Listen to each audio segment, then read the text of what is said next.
ceremony of the 55th Annual General Assembly of the Caribbean Broadcasting Union. Enjoy the show.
Senators, President of CBU, Dr. Claire Grant, welcome to Belize.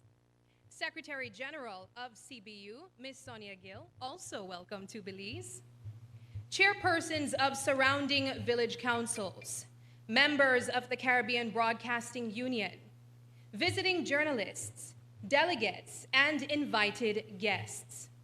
A warm welcome to everyone at this assembly and those of you joining us via our broadcast and stream on Channel 5 Belize.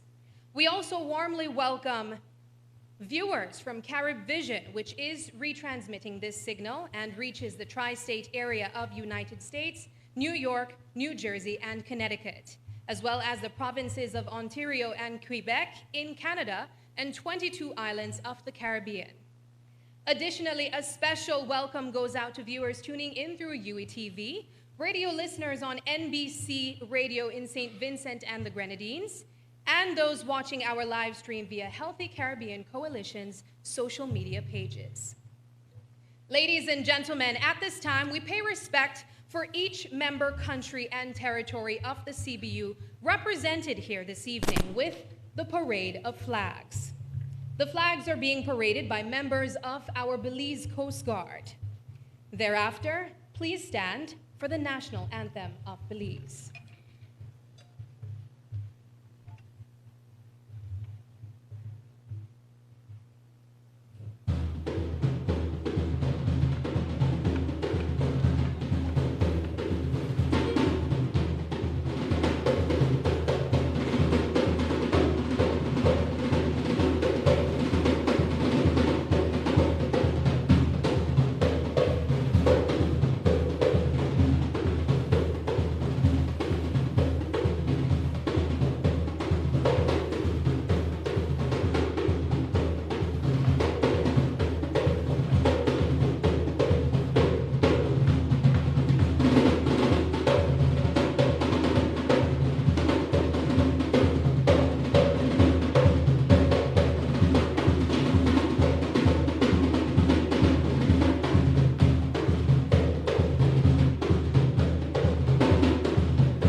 At this time, can we please stand for the national anthem of Belize?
Ladies and gentlemen, you may be seated.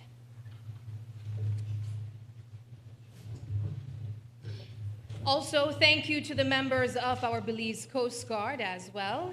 A special acknowledgement also goes out to Los Hijos del West, who journeyed all the way from Benque del Carmen and Benque Viejo del Carmen. And if you don't know where that is, because I do understand that we have some guests here with us, that's about 3 hours away from Belize City in the western part of our country. Also on stage was the Urau drumming group, and both of these performers that you heard, you will be expecting later on in the show as well. The Caribbean Broadcasting Union is an influential nonprofit association representing public service and commercial broadcasters in the Caribbean, with a reach of over 4.8 million people in the region. Since its inception in 1970, the CBU has been dedicated to capacity building, training, and sharing live and pre-produced programming.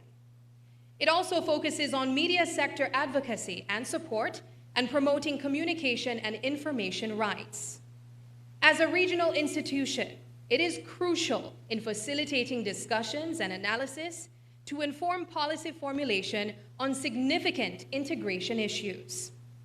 The Caribbean Broadcasting Union has successfully organized the General Assembly since 1971, and we are thrilled to be hosting the 55th edition this year in Belize.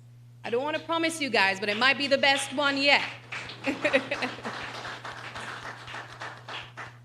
So to officially welcome you in true Belizean fashion and also continuing your cultural experience that I understand you guys have been enjoying for the past couple days, we invite to the stage the Urao drumming group, coming all the way from the city of Belmopan, our country's capital. However, their sound comes from the southernmost part of our country. So you might also be feeling a little bit of you might want to get up and dance. So we want to invite them over. Please give them a round of applause.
that was a treat, even for us here in Belize.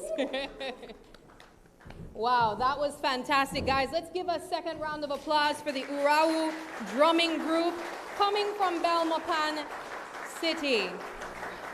And just to give you a little bit of a lesson here, this isn't on the script, but we oftentimes refer to Belize as a melting pot of culture. Now, guys, what I want you to know is that there was just one of the ingredients in that melting pot of culture that we have here in Belize. We are filled with so many ethnicities, such rich history, and I'm just hoping that a little bit of the time that you spend here in Belize, you're able to learn a bit more about that.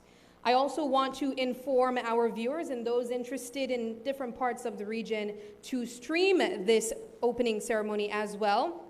The ZIZ broadcasting in St. Kitts and Nevis, you can also access the opening ceremony there. Antigua and Barbuda Broadcasting Services, Jamaica News Network, Grenada Broadcasting Network, CCN TV6 in Trinidad, WESN in Trinidad, again UETV, NBC Radio in Grenada, and Carib Vision. If I butchered any of those titles, please forgive me. We move into the rest of our program. Now it is my pleasure to introduce Dr. Claire Grant, the esteemed president of the Caribbean Broadcasting Union, who will be delivering the president's address. Dr. Grant has been at the helm of the union since 2021, bringing her expertise and vision to the organization. In addition to her role as president, Dr. Grant holds the position of deputy CEO at RJR Gleaner Communications Group. Ladies and gentlemen, CBU President, Dr. Claire Grant.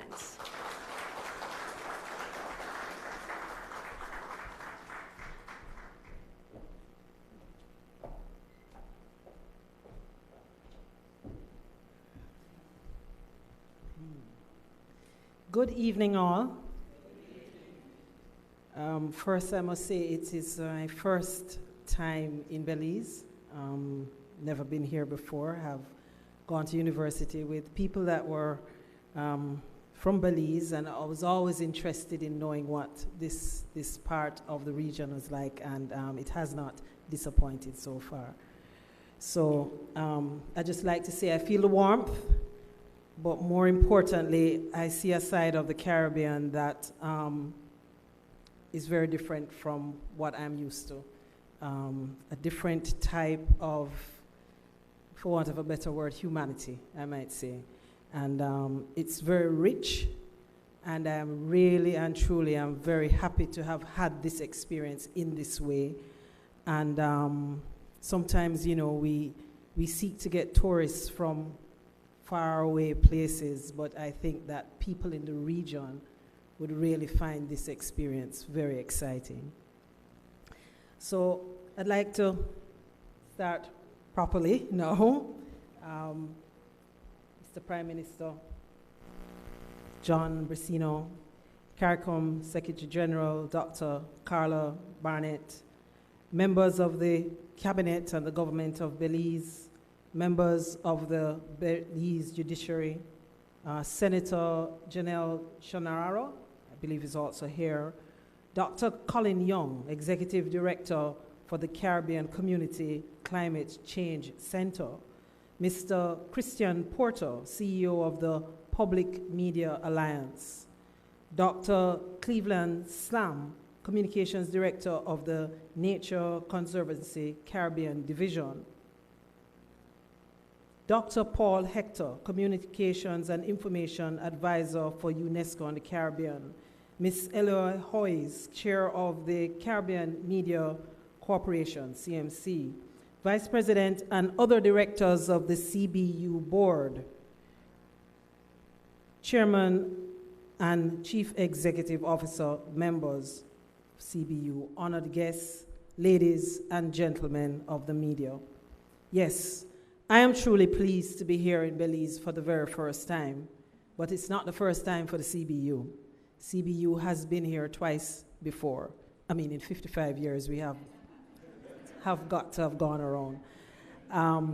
And this is really important because we carry this particular activity around the region so that everybody can experience what it is to be a part of this union.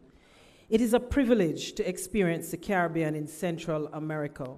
I have done Suriname, I have done Ghana, now I've done Belize. It feels like I've just completed the parts of that puzzle.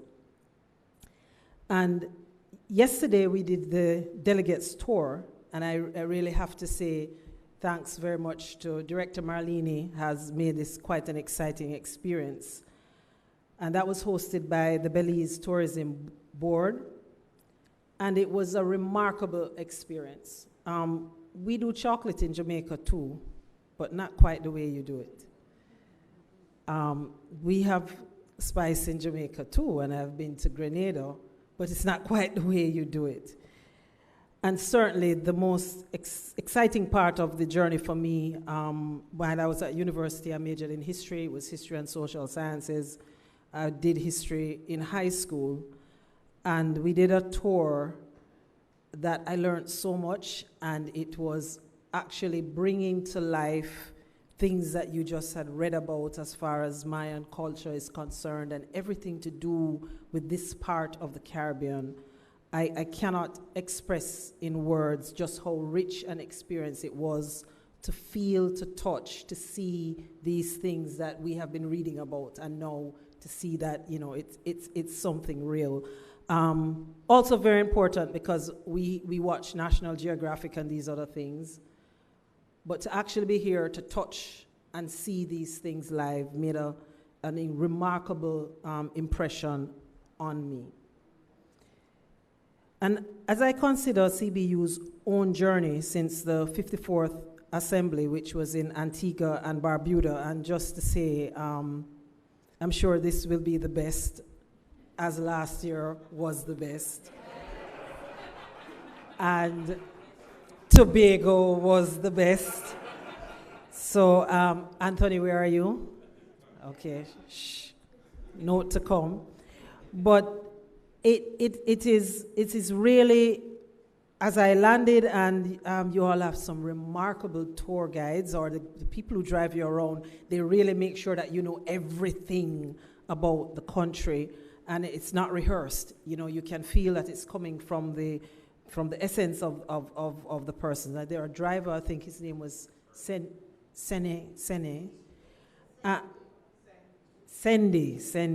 And Sendi said something that just struck me when he spoke about the fact that there are so many parts of the country that are protected. You know, you just can't go around burning down trees and cutting down trees. And that just struck me because maybe people in Belize don't know that that's not like, everywhere in the Caribbean is not like that, right? The fact that you have, by law, protected your environment with policy is not something that is common across the region. And I'm praying to you all, do not take it for granted, one. Also, do not allow others to influence you changing that position. Because as I walk around this particular property, and I'm aware of how hot it is where I'm coming from, and I understand that part of what we're feeling in the climate here has so much to do with the vegetation and the ponds and the rivers and everything that is allowed to be in its natural state. So I'm asking the people of Belize, do not take this for granted. And again, you will at some point, I'm sure, come up against the dilemma of development versus the environment. And I am comfortable in believing that Belize will make the right choice. The Caribbean media sector has been grappling with major technological developments in recent years, and we have seen major steps at the regional and international level in the past 12 months. For many of our members, especially in Jamaica, my home, Trinidad and Tobago, and right here in Belize, digital transition is now at our doorstep. I have Jamaica has been first, but it is really important to note this is not something that we think is going to happen. It must happen. Analog transmission is past life. They no longer make material for analog transmitters. So a digital transmission transition is inevitable. But most importantly, for broadcasters, it is going to turn on a completely new world for you. And so I'm encouraging Belize. Director Marlene and I have had many conversations as we are ahead, and we're encouraging the rest of the region to embrace this change, because it is not just a change for the industry, but it is potentially a dramatic change for our people. But we're encouraging policymakers to act in a timely manner to ensure that the correct enabling environment is in place to help domestic media services make the shift with a feasible business model in place. And this is very important. It's not something to be embarked on lightly. There are a lot of pieces that have to come together. We actually can't wait for all the pieces to come together before we make the move. But while we are moving ahead, it is important that all of the players involved make the correct decisions to enable the industry so that it can empower and enable the people. Radio remains the most popular medium in the Caribbean, and we note the efforts in the late 2023 and early 2024 by vehicle manufacturers to remove FM radios. Yes, if you hadn't heard, there was a plan afoot to remove FM radios from cars. By jointly advocating with our colleagues from around the world, we were able to stem what could have been disastrous for media houses and audiences they serve, as noted in the UNESCO World Radio Day announcement on February 13th of this year. There is a famous saying that the price of freedom is eternal vigilance. When we consider the challenges to independent journalism over the past 12 months, we accept the CBU's role as monitor and advocate for this fundamental pillar of democracy. And I will indicate that in small territories like ours, it is really, really, really important for us to respect and understand the importance of a democratic space and a democratic system. We were particularly concerned by the challenges to journalist safety, both physically and virtually, posed by troubling events during the period.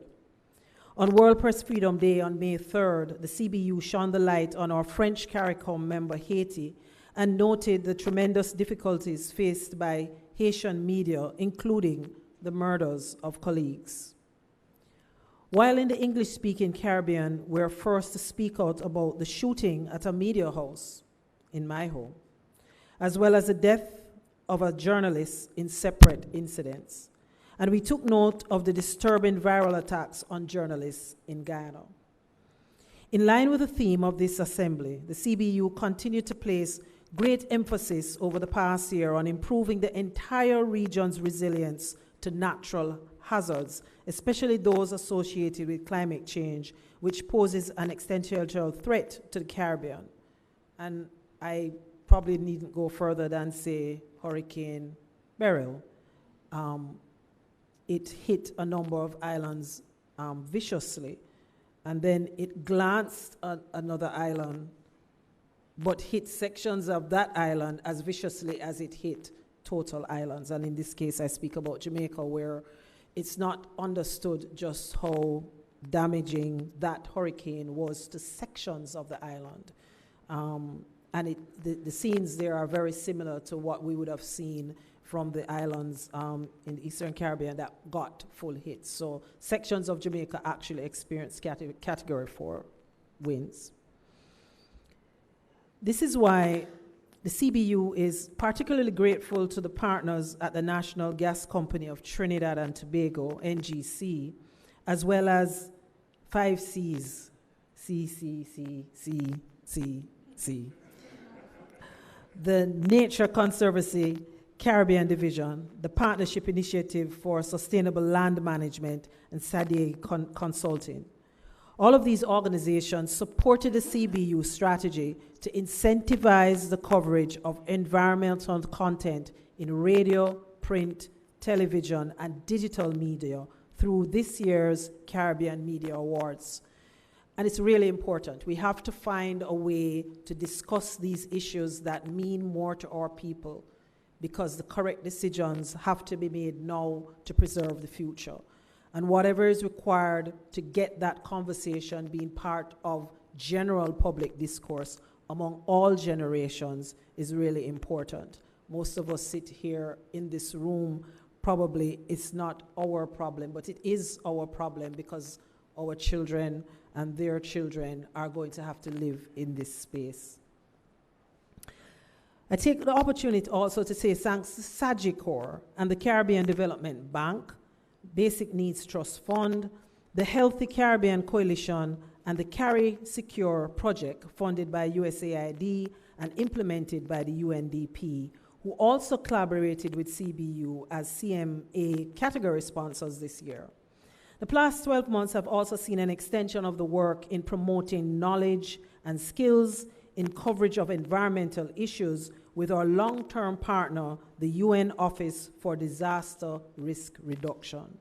The UNDRR, through the global project Media Saving Lives, has provided sterling support in capacity building. A lot of people don't know a lot of the work that the CBU does, but a lot of time is spent getting support in allowing us to be better at what we do, which is reporting and gathering news.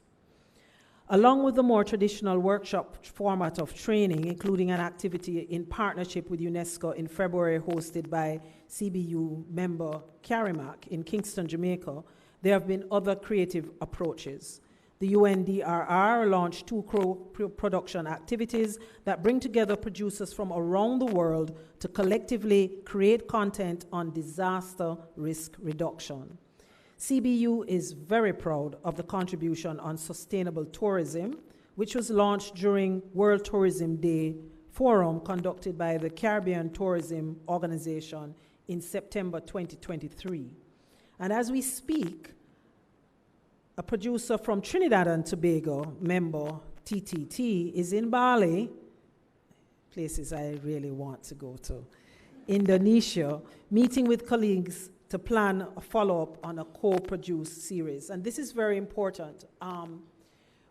We here in the Caribbean speak about disaster risk and climate change, and we understand as we live and experience some of the things that are happening as the world is getting hotter, and we're feeling it. But we are not the only ones. So all across the world, there are communities very similar to us who have very similar stories.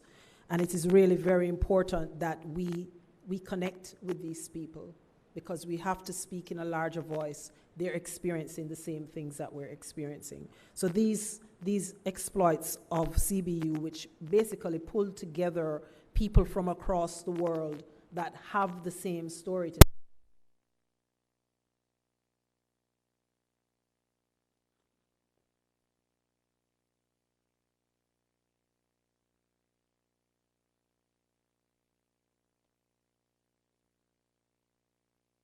when media entities themselves are victims of major weather events. 6 weeks ago, 3 of our members, as I indicated before, suffered from Hurricane Beryl. Recognizing its vital role in such situations, the CBU responded by ensuring comprehensive reporting of the effects, especially on the Grenadines. In partnership with the Caribbean Disaster Emergency Management Agency, videographers, reporters, and social media specialists were deployed to St. Vincent and Grenada within 48 hours of the strike of Beryl with the rapid needs assessment teams. And our member in St. Vincent reached out with a request for assistance, given the major communication challenges it was experiencing. Again, through the support of SEDEMA and the CBU Secretariat, we were able to acquire and relay to Kingston a satellite-based equipment to provide this member, National Broadcasting Corporation, with a reliable communication system. Everyone knows how significant this would be for a country that has been hit by a hurricane if you've experienced what it is. But what I think was more importantly is important about what happened is that was an opportunity for us to actually do what we are supposed to do as a union. That's why we're here. We're here to serve our members. And in times like these is when the support is required, and I am really proud of the team that we were in a position to make that immediate response for our member. I pause here to note that CBU's member coverage of and partnership with this lead Caribbean agency is just a small demonstration of how much media positive attention is placed on the achievements of the community. It just goes to show that maybe this needs to be recognized by the political directorate in the region. Yes, it is a clap moment.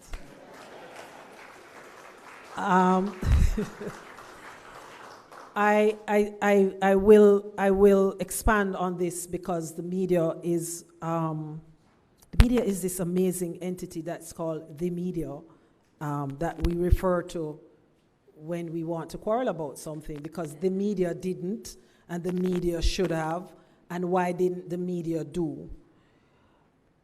But there are times when the media does do and you don't hear, well, the media did.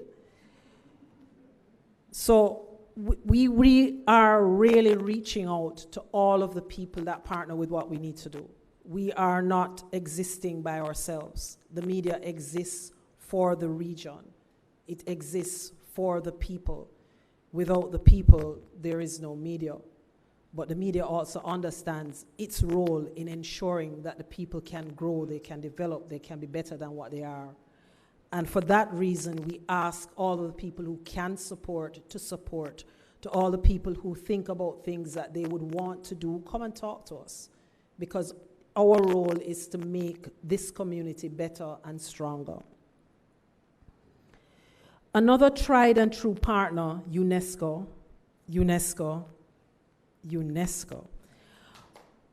Yes.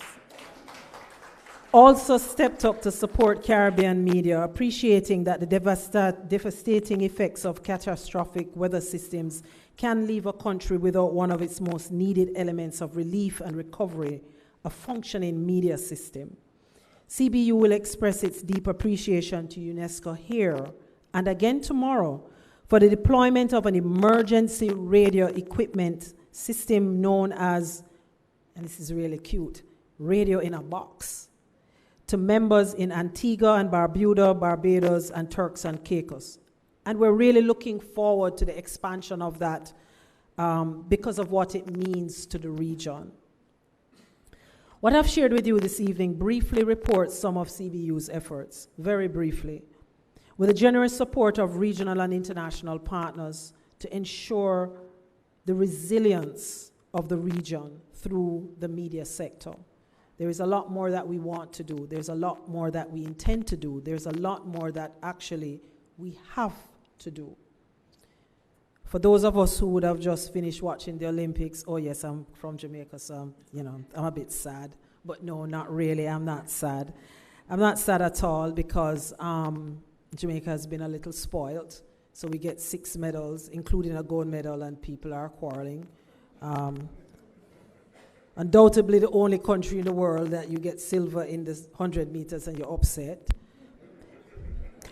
But I think we really need to understand how important it was for us to watch the Olympics and see it through our eyes. We mustn't take that for granted. And the CBU is the anchor that created that difference in how we see the Olympics. The CBU through CMC would have been the first organization that acquired the rights, sent a team to Atlanta. It was Atlanta first. Or was it Sydney? Atlanta. And we covered it and were able to have people see the Olympics hear the story through our voices. we take it for granted now, and I'm sure there's a whole generation that has no clue what it was like to suffer. Suffer it was, watching the Olympics, seeing your person win, and have to get the interview of the person who came last because you weren't there, right? And it really, really, really is something that we mustn't lose sight of. It's an example of the significance and the importance of media in the region in changing the perspective of our people. We look and we want to be what we see. If we don't see ourselves and we're not able to see how we can do things differently and better, then we will not aspire to be different and better. I tell people that West Indies cricket is suffering from not being on free-to-air TV, and people laugh, but it's a fact. It's a fact. So I used to be up at 3 o'clock in the morning watching cricket with my father and understood how important this experience was. So that doesn't happen anymore. And I mean, fortunately, Usain moved to track and field, but Usain Bolt wanted to be a cricketer, right?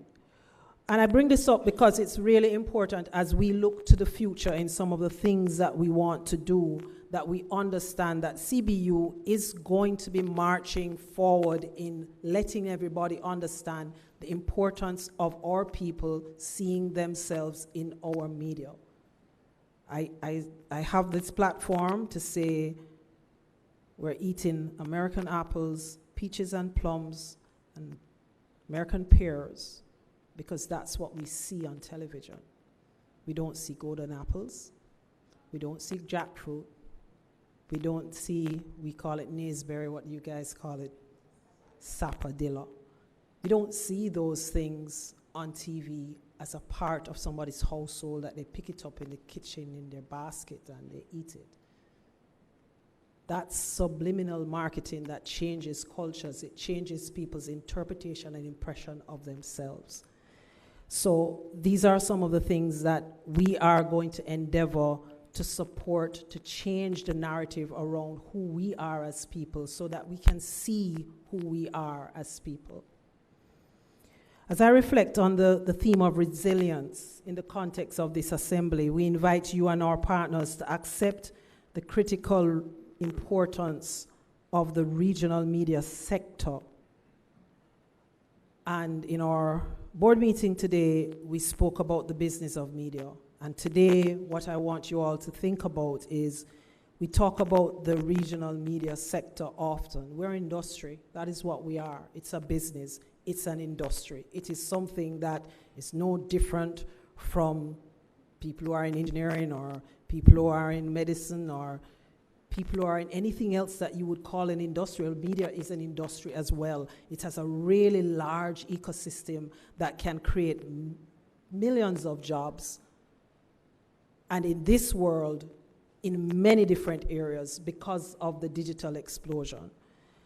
And if we begin to understand the role of CBU in being a catalyst in the growth and the expansion of the regional media industry, we'll all get a sense of what can happen if we get the support and everybody rallies behind the CBU.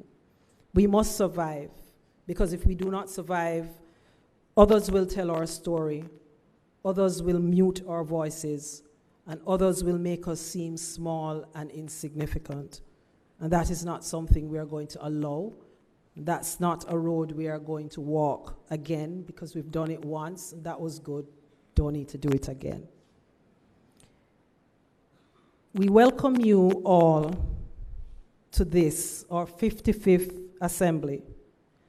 And I certainly look forward to engaging with everyone that is here in this really generous, lovely, warm environment of Belize. I don't know how to express to you guys. I had no clue what to expect when I came here. Belize is different from Suriname, and it's different from Guyana, and it just has this unique sweetness about it that I think I'm trying to find a piece of land to buy down here. I quite like the place. But thank you all very much for listening to me. And as I said, 55th Assembly open now.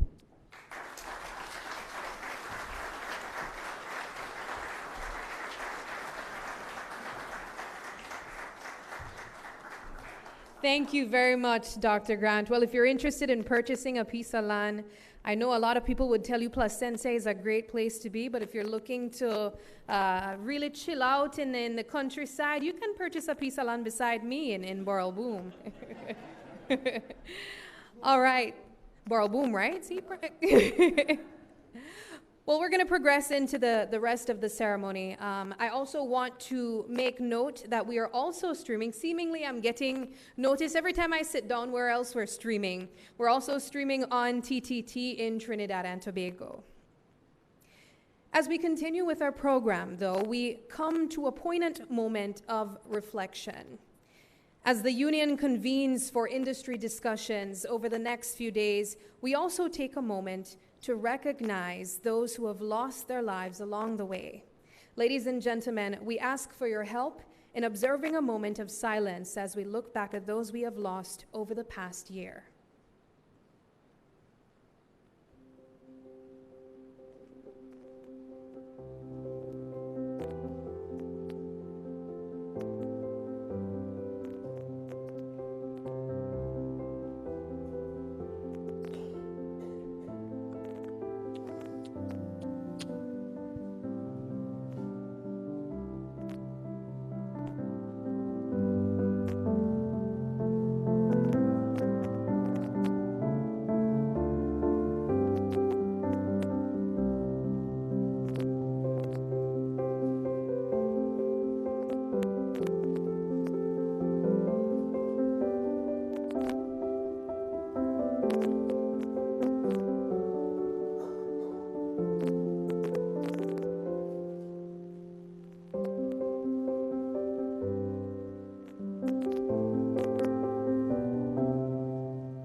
Let's give these legends a round of applause.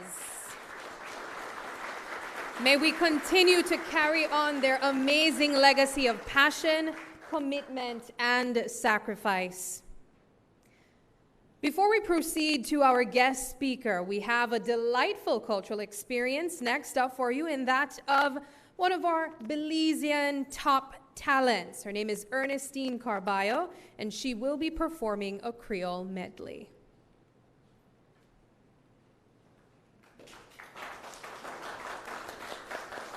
Beautiful. Hello, microphone check. Beautiful good night to everyone. And I'm very happy to be here to entertain you all. They call me the Belizean Soca Queen. So yeah, I'll be doing 2 of our broke down music by our legendary Miss Leela Vernon as giving back to her and Belize culture. All right. When Belize gal come out, then I come out fi play. When Belize gal the out, then the out fi party time away.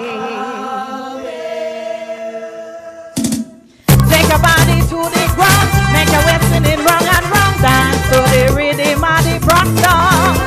It's carnival time again, we are dancing and sun and rain. Dance to the rhythm and the rock song. All the ways and I make one stroke. Wheel around, I do one move. Jump up high like you want to fly. Raise our foot and kick and high. Did you walk, walk, wap and galang, did you walk, walk, walk, wap and galang, did you walk, walk, wap and galang, did you walk, walk, walk, wap and galang, did you walk, walk, wap and galang, did you walk, walk, walk. When Belize gal come out, then I come out, we play. Oh, then the only party time away. Shake a body to the ground, make a waist spinning wrong and wrong. Dance to the rhythm and the rock song. It's carnival time again, we are dancing in sun or rain. Dance to the rhythm and the rock song. All the waist and I make one stroke. Wheel around like you do a move. Jump up high like you want to fly. Raise our foot and kick her high. I wanna know who say Creole no got no culture. Rhythm.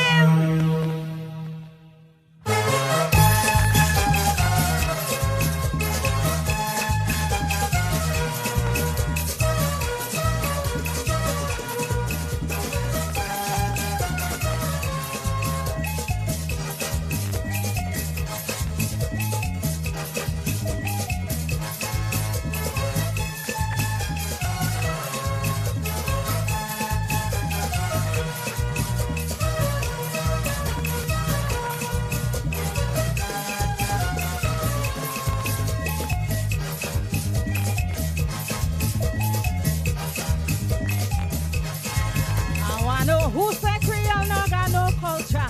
I wanna know who say Creole no got no pride. When they bring we all the way past South Africa, and them land we find this Caribbean shore. They may bring the Congos and they even bring the Ashantis and Mandingo.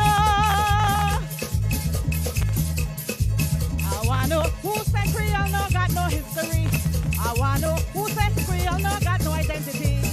20 to 50, 20 million Southwest Africa began down in a slavery history. They will bring the Congos and they even bring the Ashantis and Mandingo.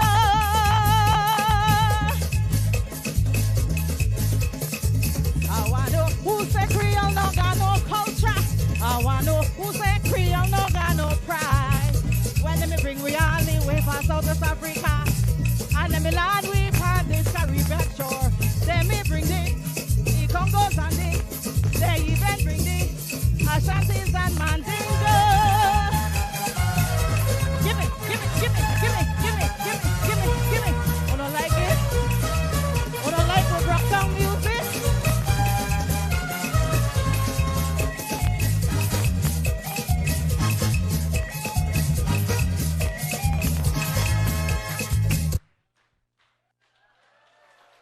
Thank you.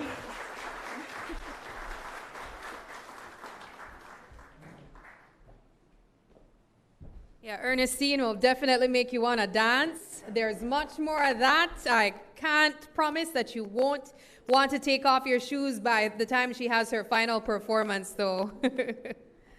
All right, well, we now hear from Dr. Carla Barnett, and the 8th Secretary General of the Caribbean Community, an economist with over 30 years of professional experience in the region, including having served as Deputy Secretary General of CARICOM Secretariat, Deputy Governor General of the Central Bank of Belize, Financial Secretary of the Government of Belize, and Vice President of Operations of the Caribbean Development Bank, blazing a trail as the first woman appointed in these positions. And of course, even though she's here in a professional capacity, we also want to brag and say that, you know, she's here back home in Belize. So ladies and gentlemen, our guest speaker tonight is Dr. Carla Barnett, Secretary General of CARICOM.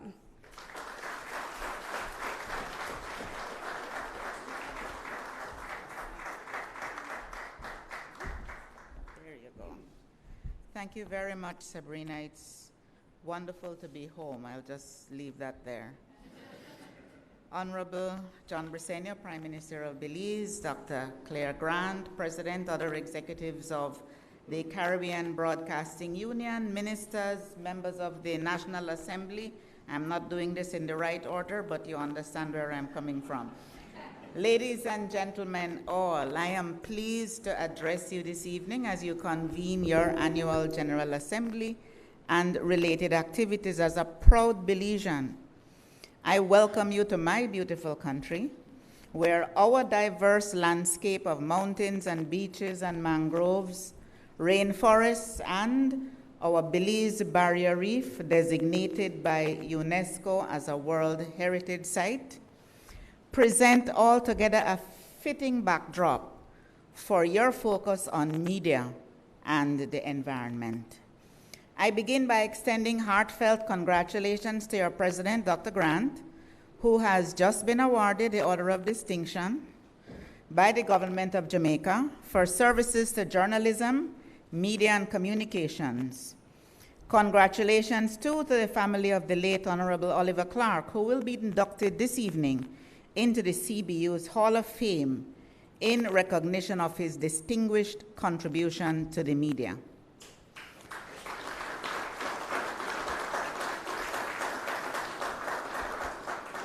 Ladies and gentlemen, as we gather this evening, the memory of the record-breaking early season weather system named Beryl and its devastating extensive impact on several member states of the Caribbean community, forcing the postponement of the 43rd regular meeting of the conference, is fresh in our minds and will no doubt feature in discussions throughout the week. Deliberations on the aftermath of the hurricane were also high on the agenda during the rescheduled 47th meeting of the conference, which was held at the end of July in St. George's, Grenada. While there, I visited the island of Carriacou, where, along with President Ali of Guyana and the Prime Minister of Grenada, we were able to view firsthand the devastation caused by the hurricane. It was a sobering visit and a painful reminder of the urgency of the climate crisis facing the Caribbean region and other small island and low-lying coastal developing states, SIDS, which do not cause climate change, but which continue to bear the disproportionate and increasingly onerous burden of its consequences. Data from UNESCO show that 30.7 million people were displaced globally by natural disasters in 2020. In the Caribbean, the extensive destruction of our nations caused by the passage of hurricanes is a familiar refrain. In the last 10 years only, hurricanes such as Irma, Maria, Dorian, Ivan, and now Beryl have severely impacted the region. Coupled with this increase in adverse weather events are the other effects of climate change: warmer oceans, droughts, floods, salination of our aquifers from sea level rise, all of which undermine the sustainability of sectors such as agriculture and fisheries. the increasing cost of repeated replacement of critical infrastructure, such as roads and bridges, and restoration of essential economic services, such as electricity, water, telecommunications, and social services, such as health and education, erodes the socioeconomic gains which we have been making.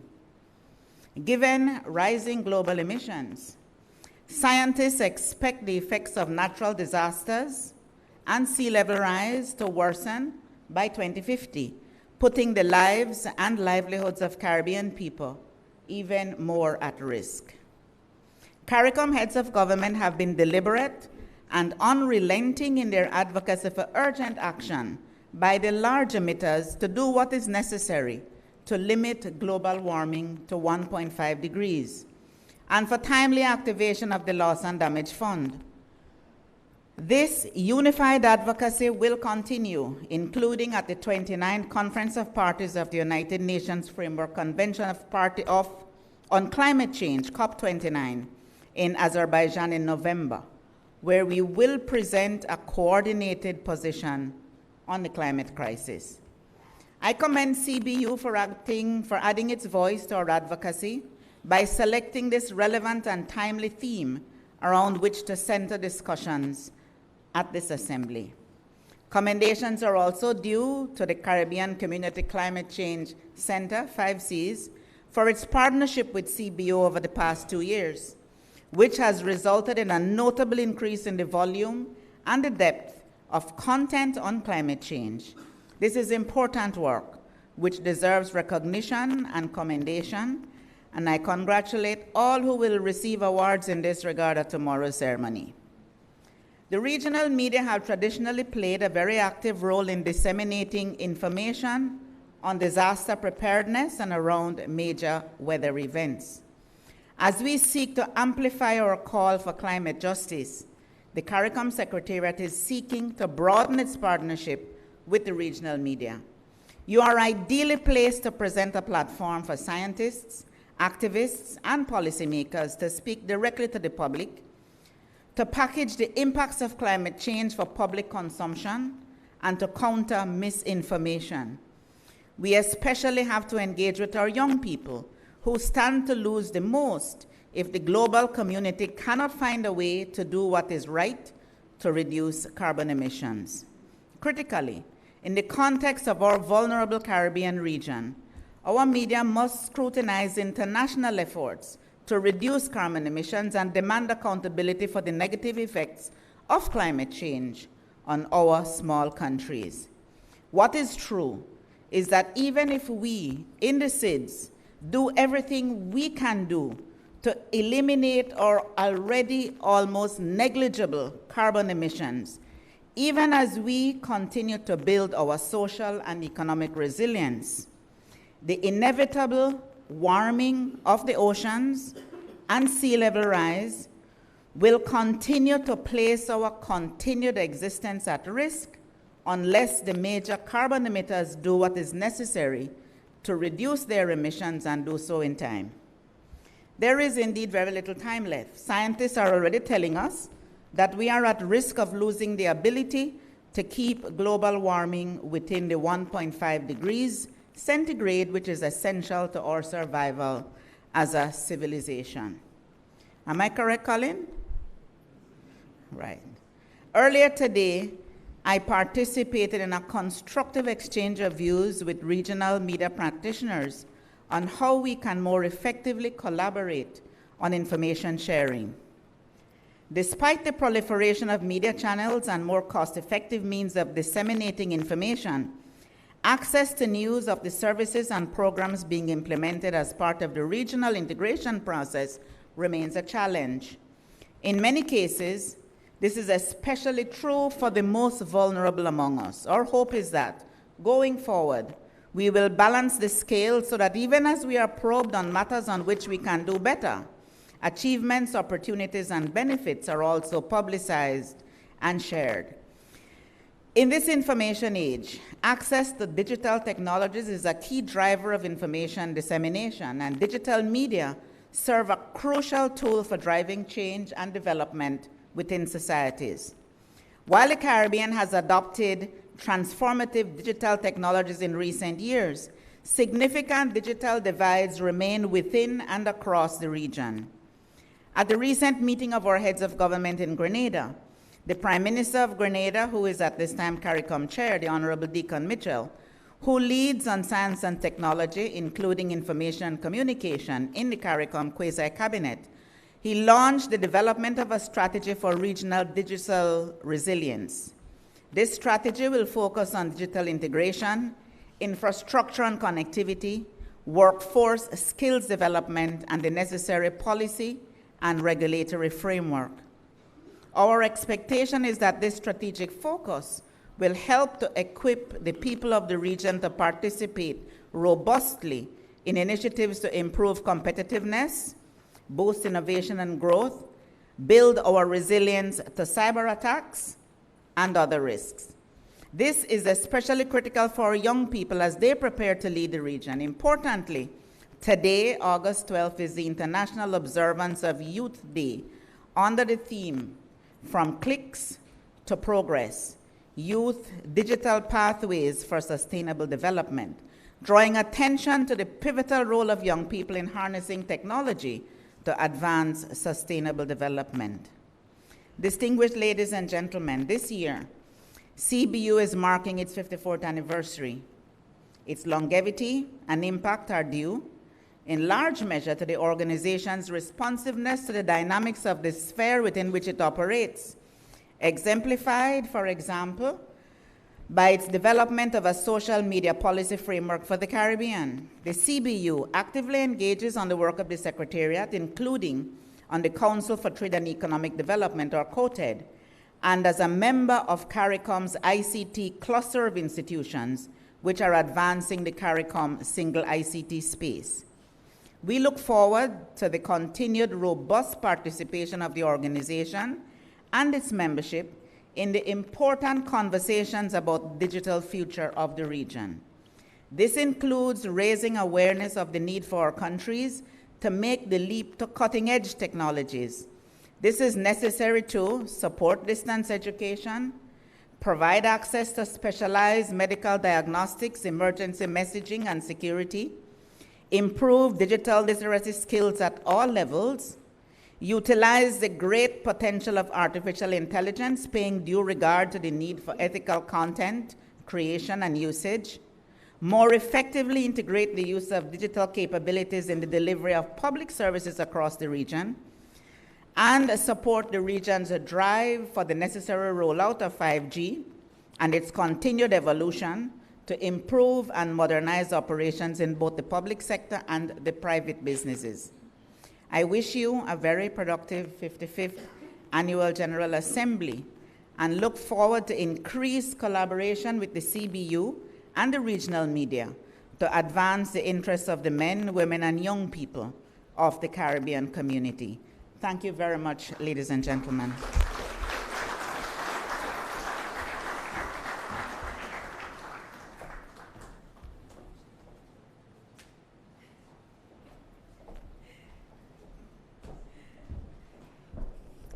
All right, let's get one more round of applause for Dr. Barnett.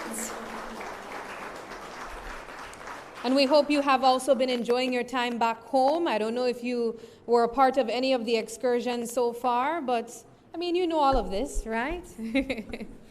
I also want to take an opportunity to recognize just some of the key points that you mentioned. I don't want to take time from our other guest speaker that will be coming on, but I do want to say that I appreciate you underscoring the impacts of climate change in the region, but of course highlighting an opportunity for us to partner with the media, for CARICOM to partner with the media as well. So I'm hoping that we all hold each other accountable after this opening ceremony as well.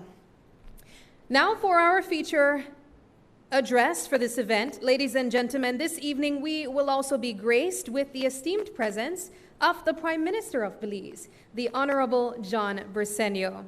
Prime Minister Briceño is the 5th Prime Minister of Belize. In addition to his role as Prime Minister, he holds key responsibilities, including Minister of Finance, Economic Development, Investment, civil aviation, and immigration, and he also has the responsibility of broadcasting. Previously, he served as Deputy Prime Minister and Minister of Natural Resources and Environment. He is renowned for his leadership in the People's United Party and significant contribution to Belizean politics. Furthermore, he has played a pivotal role in environmental initiatives, demonstrating his commitment to the preservation of Belize's natural resources and sustainable development. Help me now, ladies and gentlemen, to invite to the podium to deliver the keynote address to our audience, the Prime Minister of Belize, the Honorable John Briceño.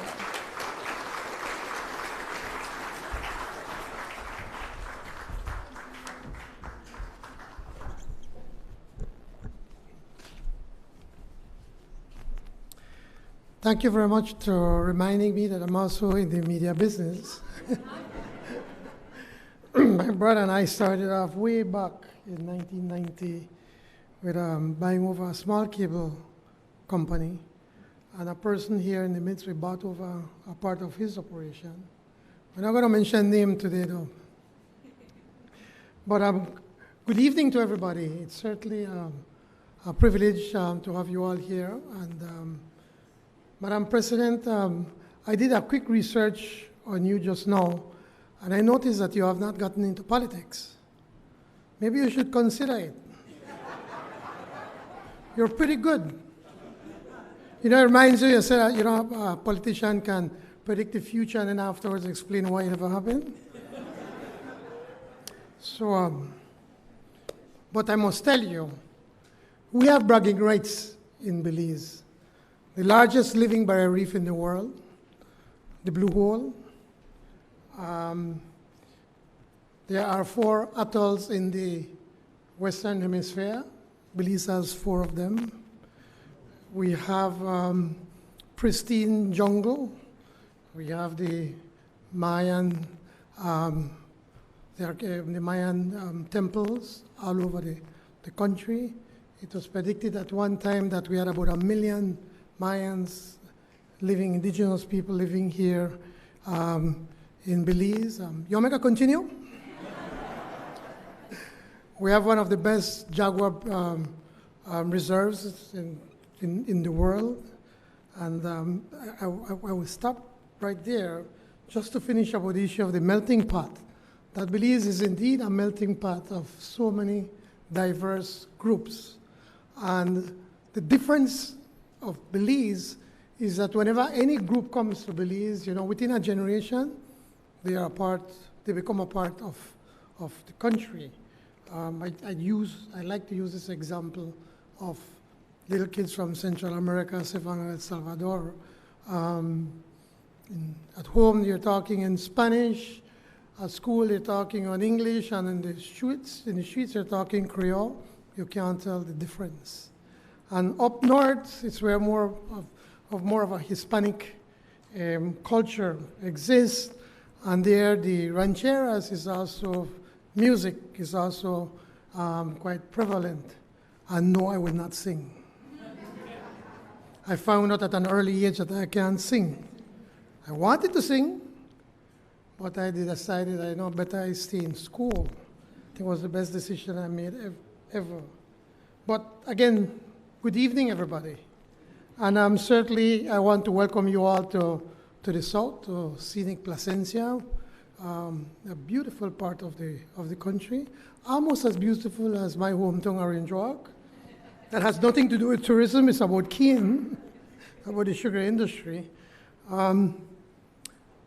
As you all know, I mean, just a short walk from here. Yeah, it will bring you to a small village of St. Bite, a picturesque Garifuna village, where we have our fisher folks still go out early in the morning. They jump in their little canoes and trying to search for some fresh fish. 12 miles down south is the thriving village, probably one of the wealthiest villages in the country, Placencia, a Creole Mecca, where the tourists come to walk along our pristine beaches and experience what has become, again, a melting pot of Creole, Maya, Garifuna, and now the North American culture. I always find the white people all over the place, especially when it's nice.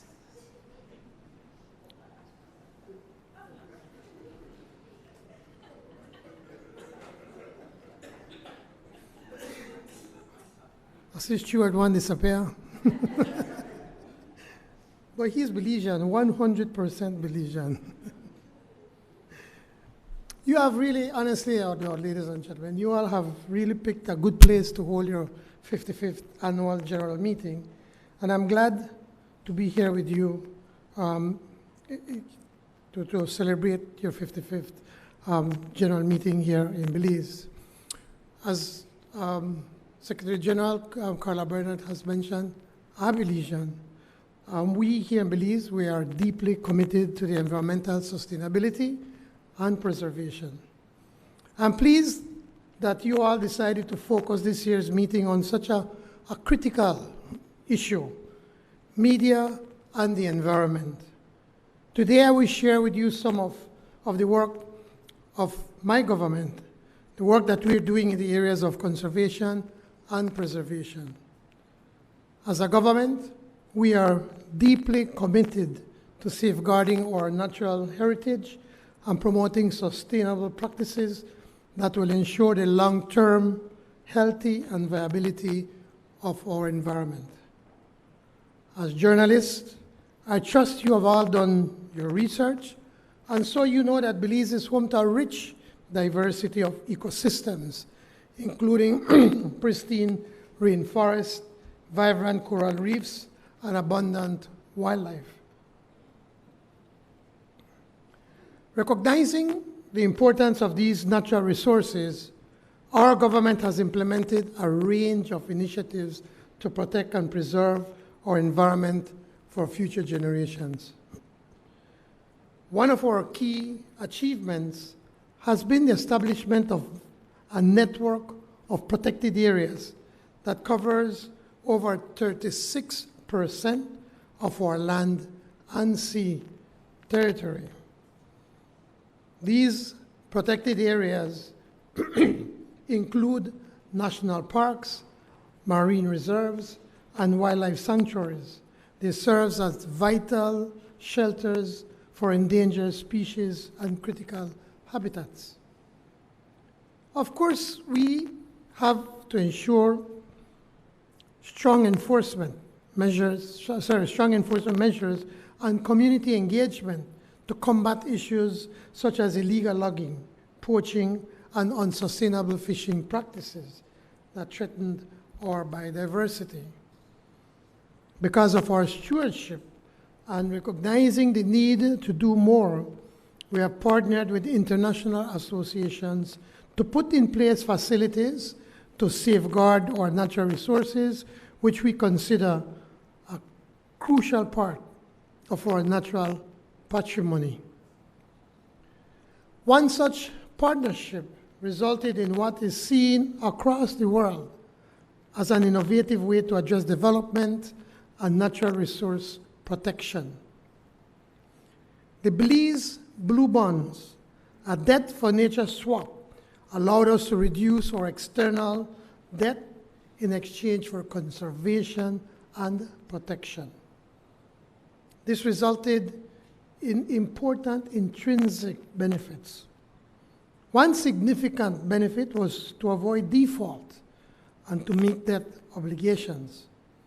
Another major benefit was to place Belize as a credible leader in innovative approaches to private climate finance and conservation. Our government was able to leverage the success of the Belize Blue Bonds transaction to negotiate new deals for nature and climate financing. During this transaction, we managed to reduce a debt from over $500 million US dollars to $363 million US, and at the same time set up a trust fund with $20 million that we hope that by 2040 will be at $100 million US. And here is something else that's exciting.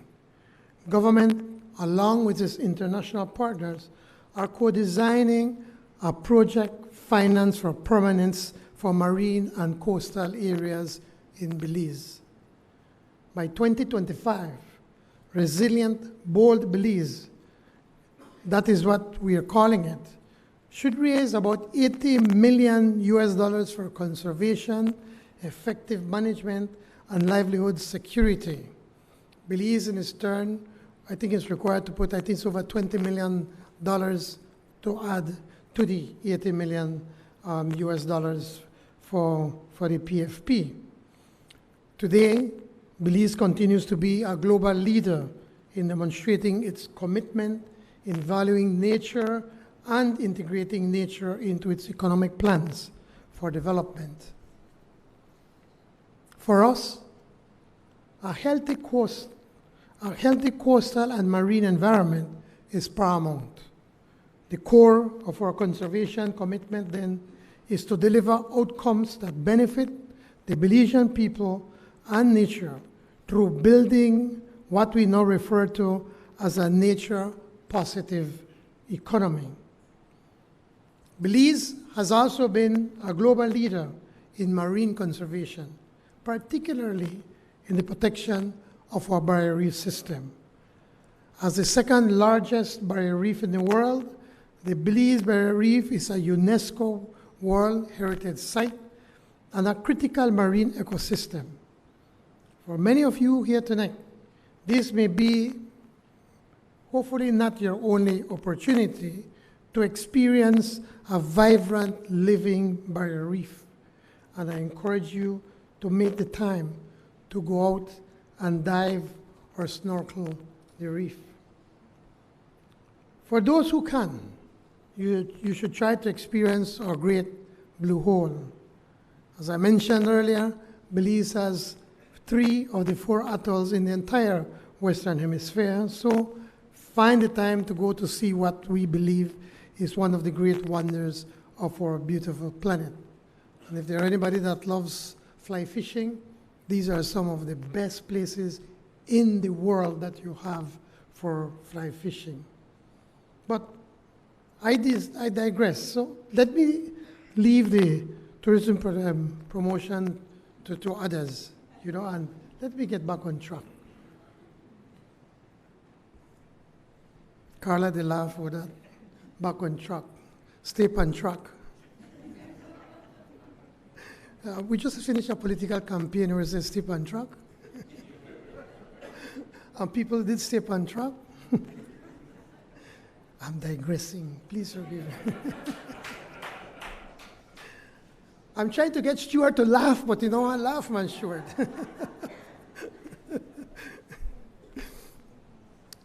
Much better. So, I put you up a video of Stuart. I accomplished something. I made Stuart laugh. It's not it's very difficult to do. But back again. Through partnerships with local stakeholders, with NGOs, and through international organizations, we have implemented measures to reduce pollution, regulate fishing activities, and enhance coral reef resilience in the face of climate change. For those of you, many of you, this year, I think something that, at least for the first time that I can remember, where we had these heat waves coming through Central America. And it was horrible. I don't know if in the Caribbean it was as bad, but it was really bad here in Central America. And for the very first time, we had massive forest fires that we have never experienced before. We'd have some of them out in the mountain parage, but in this instance, we had some massive forest fires up in the down south, in the indigenous area, where we do a lot of slash and burn. And especially when it's very, very hot, the wood is already extremely dry.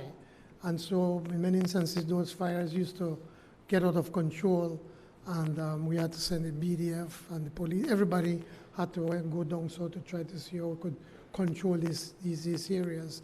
Thankfully, there was no loss of life, and I think probably maybe 1 or 2 homes were lost, but a lot of crops and seeds for our indigenous people was burnt during that time. And so it's something that we have never experienced, and I hope that it is not going to be something that's going to happen in the years to come. It got so hot that the wires from BL, they got so hot that they burst out in flames. So we were having a lot of blackouts in many instances, and some of it is of no fault of BTL. It's simply BL, but it's simply because of the changes of climate change, and makes us start to realize of what is to come if we can't turn things around. So, in addition to our protected areas, Belize has also taken significant steps to promote sustainable tourism and responsible development. Our government has implemented regulations to ensure that tourism activities are conducted in an environmentally friendly manner, minimizing impacts on sensitive ecosystems and wildlife. For instance, for too long, Belizeans felt that mangroves, are a waste of time. It brings a lot of sandflies, and we need to get rid of it so we could have a good look at the view of the sea. But now more than ever, Belizeans are realizing how important it is to protect these mangroves. They protect the coastline, they protect against erosion. It creates a vibrant marine ecosystem.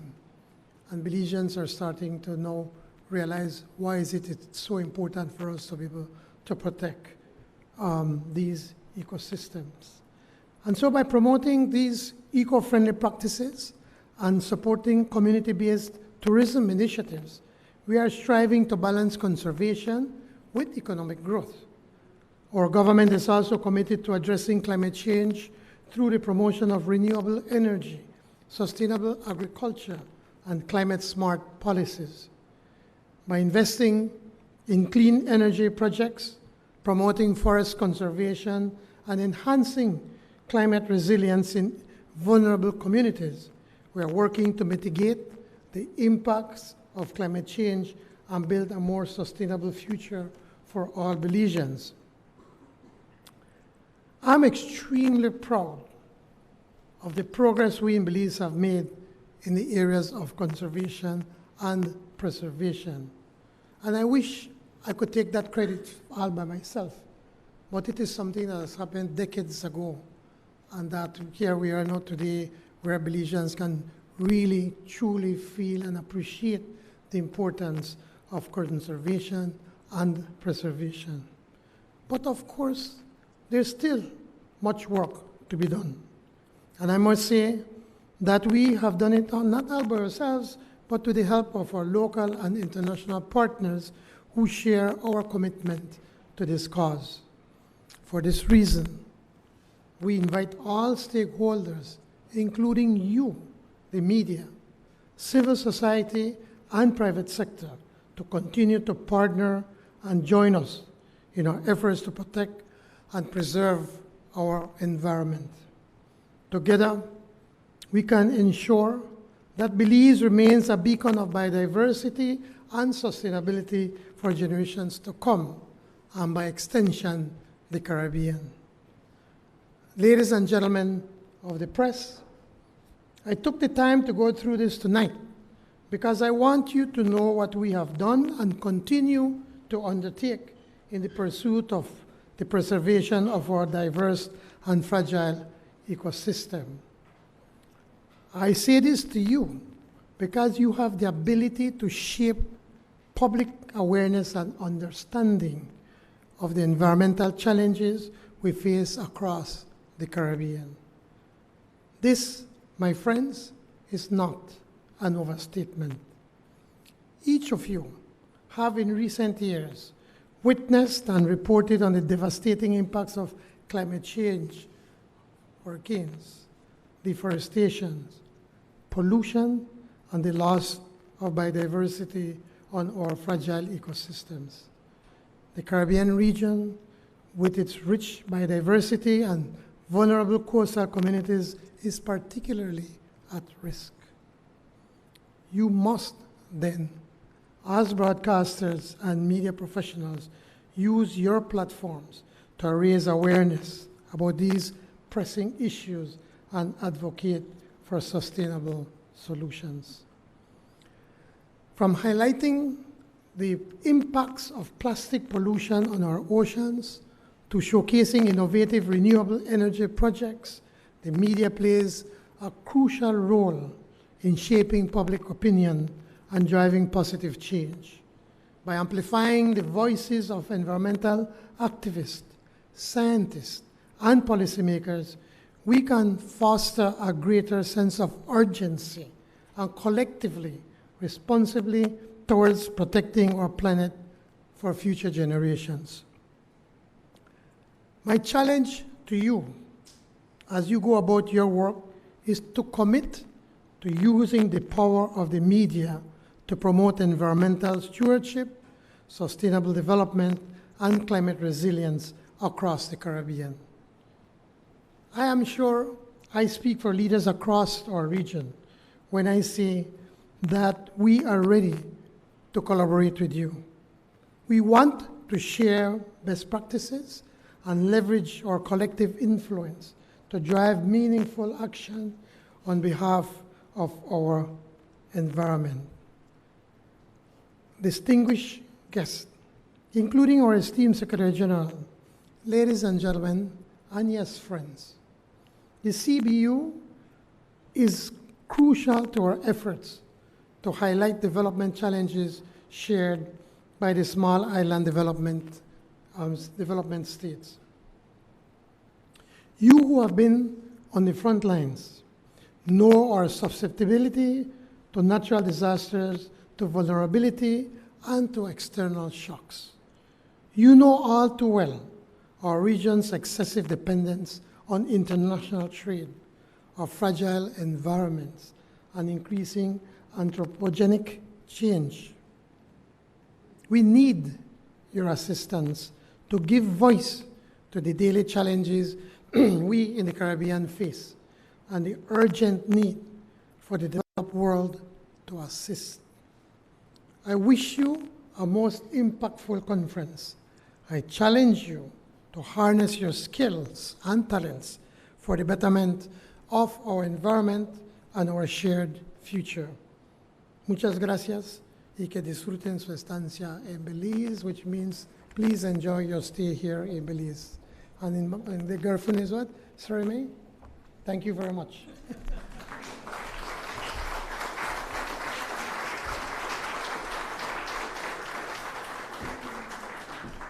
Ladies and gentlemen, Prime Minister of Belize, Honorable John Bersenio, and also thank you. You know, PM really had some shameless advertising of where you guys should visit, really focusing on his area that he's from too.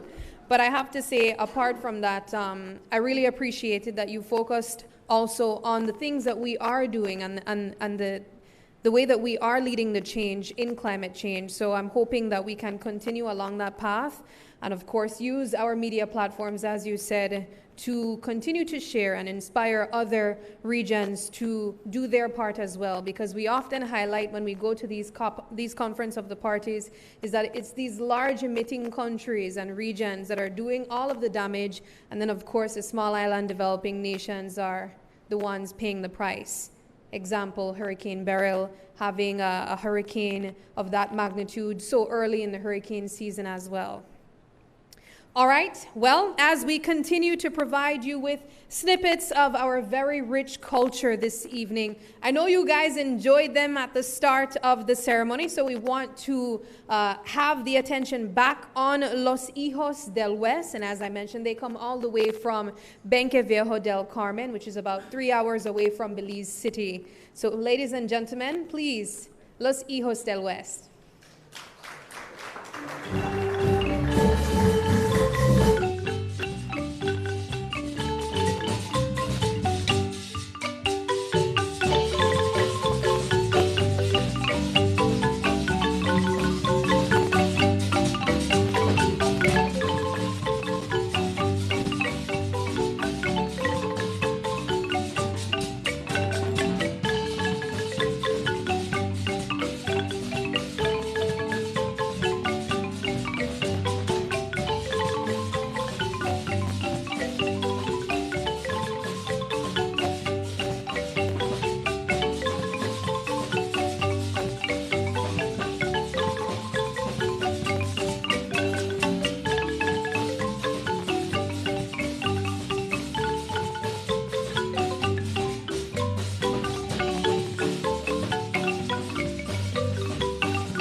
That was lovely. Again, that was Los Hijos del West, coming from Benque Viejo del Carmen, but actually they just came back from Mexico yesterday. They were, of course, using their talent and sharing just a bit of Belize's culture in Mexico as well. All right, ladies and gentlemen, it's time for the presentation of the President's Award and the introduction and the induction of the Hall of Fame awardee. Dr. Livingston White, a senior lecturer and former director of the Caribbean School of Media and Communications, CARIMAC, at the University of the West Indies Mona campus, will be guiding us through this segment of the evening's program.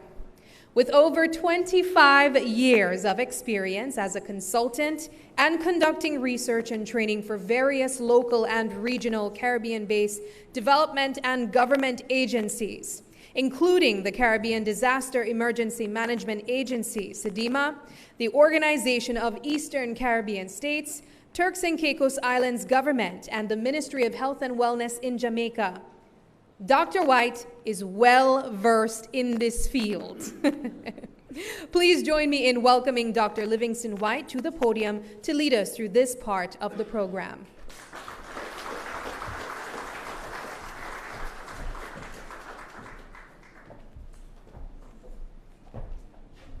Thank you, Ms. Daly. Good evening, ladies and gentlemen. The Caribbean Broadcasting Union's President's Award is made in recognition of an individual or institution's contribution to the work of the CBU as an organization and to its members. To be considered for this award, nominees must support the core aspects of the mandate of the CBU, including, but not limited to, project funding, access to technical expertise, capacity building, policy formulation. We also consider the impact and duration of the contribution to the CBU and its members. Ladies and gentlemen, the CBU President's Award for 2024 goes to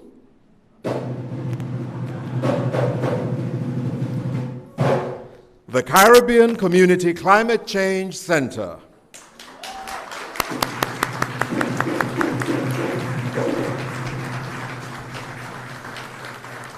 We now invite Marlene Cuellar to read the citation for the awardee.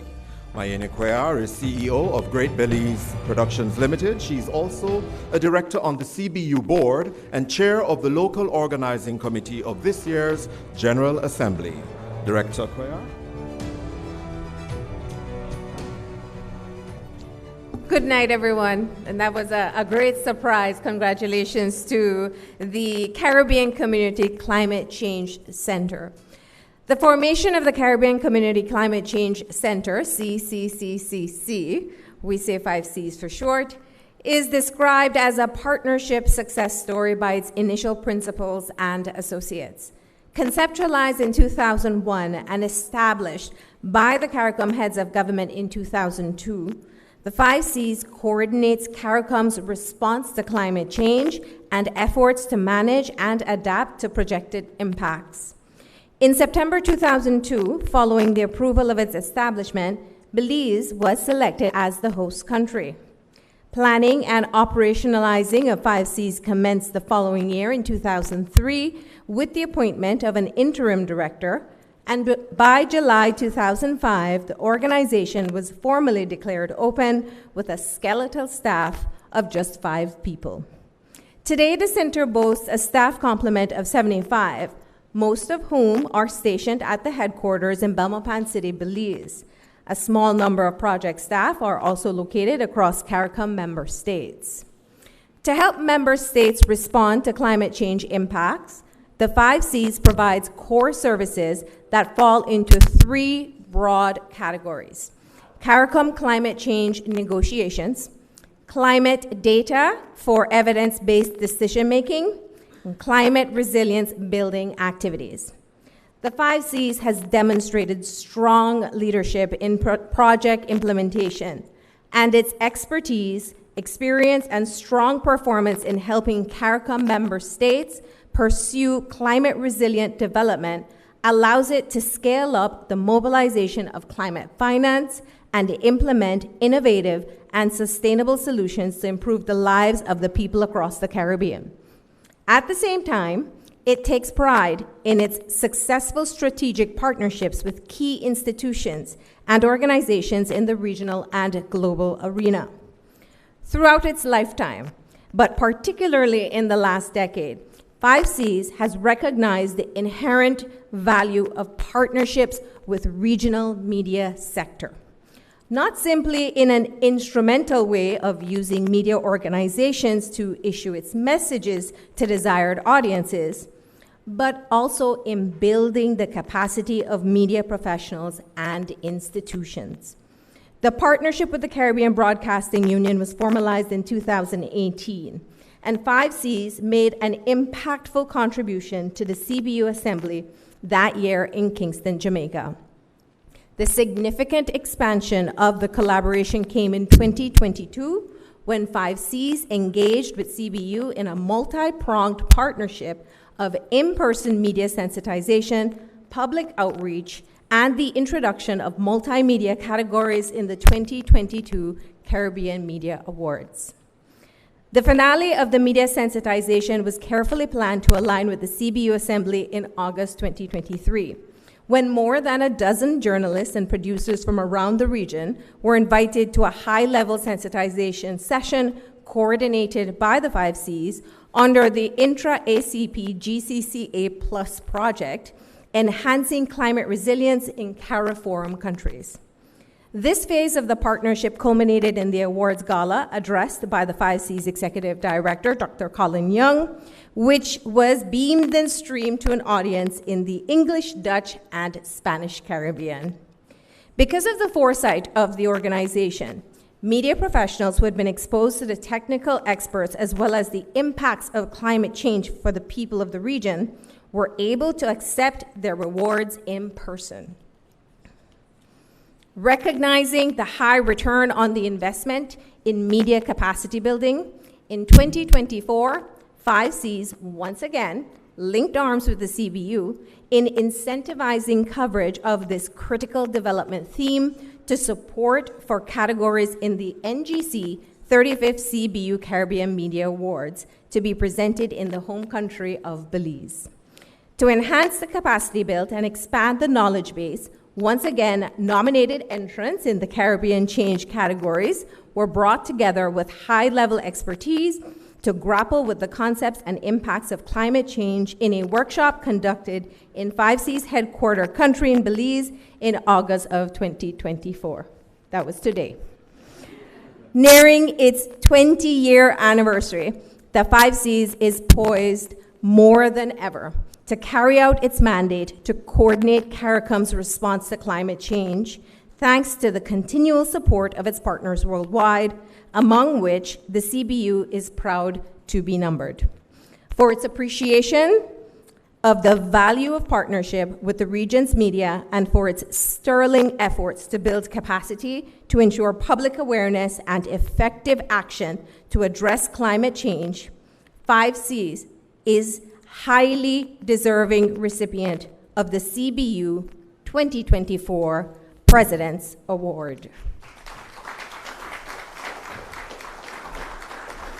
Thank you, Director Marlene. We invite CARICOM Secretary General, Dr. Barnett, to present the award, which will be received by Executive Director of 5Cs, Dr. Colin Young.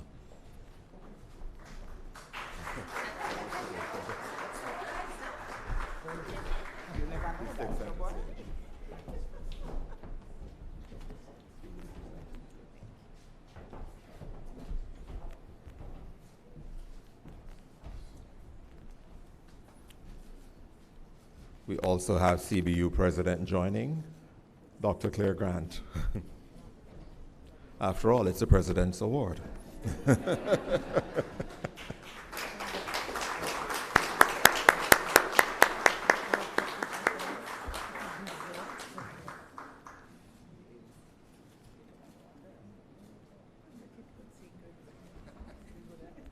Thank you, Dr. Barnett. Thank you, Dr. Grant. And Dr. Young, your response? You have to say thank you. Yes.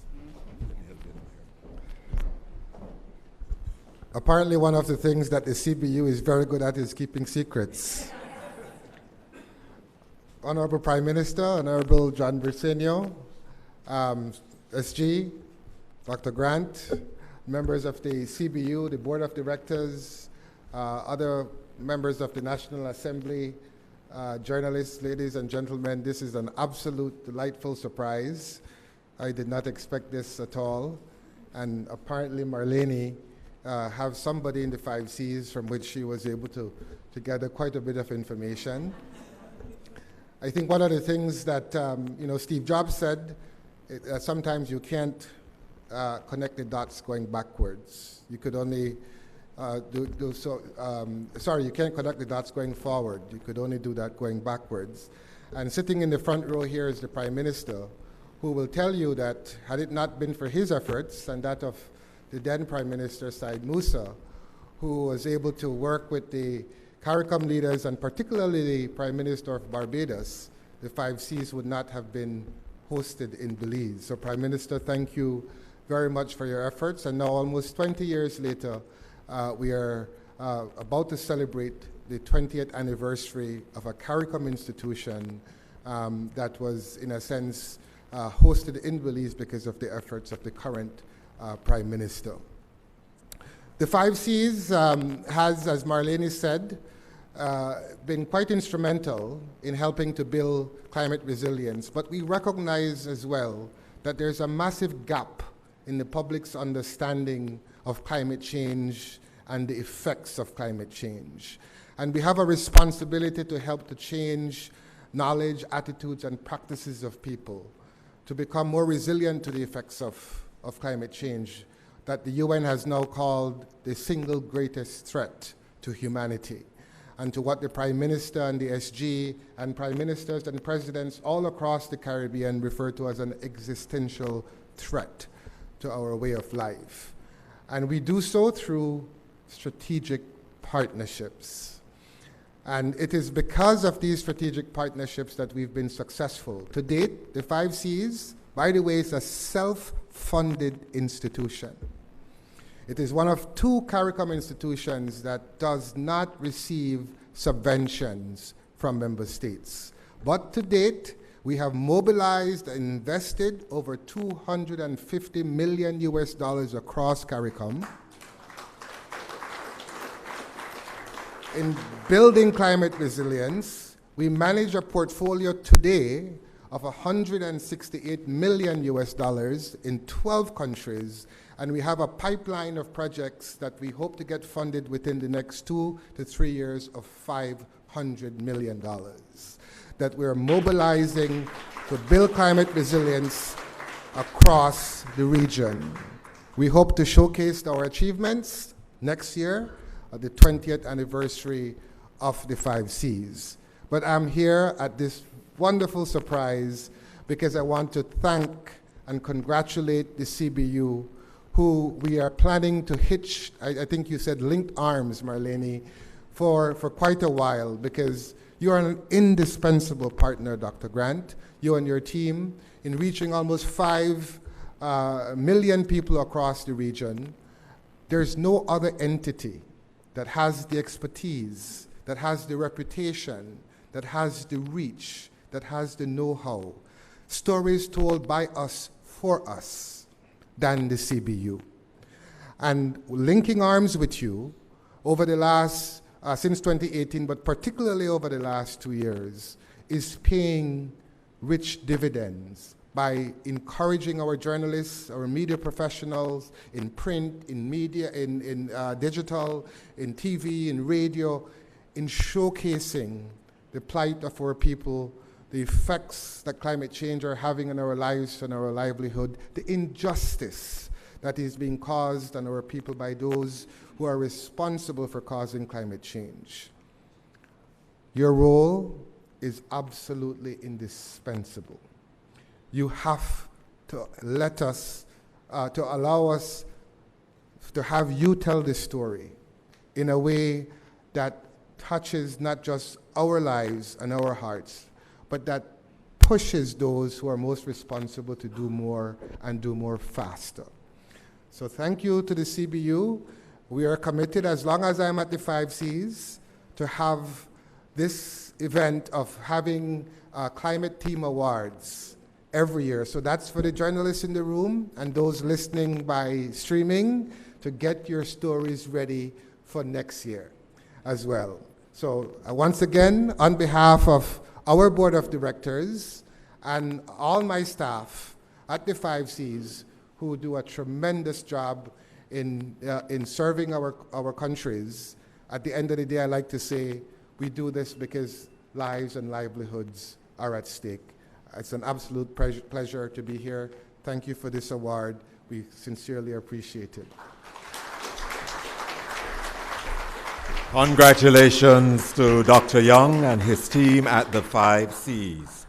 And now, the 2024 CBU Hall of Fame induction. On behalf of the chair of the CBU's Hall of Fame selection panel, Shida Balai, former CBU president, I am pleased, as deputy chair, to present the 2024 Hall of Fame inductee. Our 5-member selection panel also included Gary Allen, Group Senior Executive, Corporate and External Affairs, RJ Arglina Communications Group, Jamaica, inducted into the Hall of Fame in 2022 and CBU past president. Guna Kuman, former manager ATV Telesur Suriname and former member of the CBU board, and Carletta Olivier, former CEO NBC Radio St. Vincent and the Grenadines and former member of the CBU board. To be eligible for the induction into the Caribbean Hall of Fame, the candidate must have attained outstanding achievements accumulated over a period of 20 or more years in categories related to service to media. These categories include presentation, production, engineering, marketing, or general management at the national, regional, or international levels. Other categories include policy formulation, planning and research to refine media practice in the region, and advocacy to advance the cause of Caribbean media. This year, the Hall of Fame selection panel recognizes Oliver Clark as the 2024 Hall of Fame inductee. To read the citation, please welcome former president of the CBU, former CEO of Great Belize Productions Limited, and CBU Hall of Fame awardee 2011, Mr. Stuart Crone.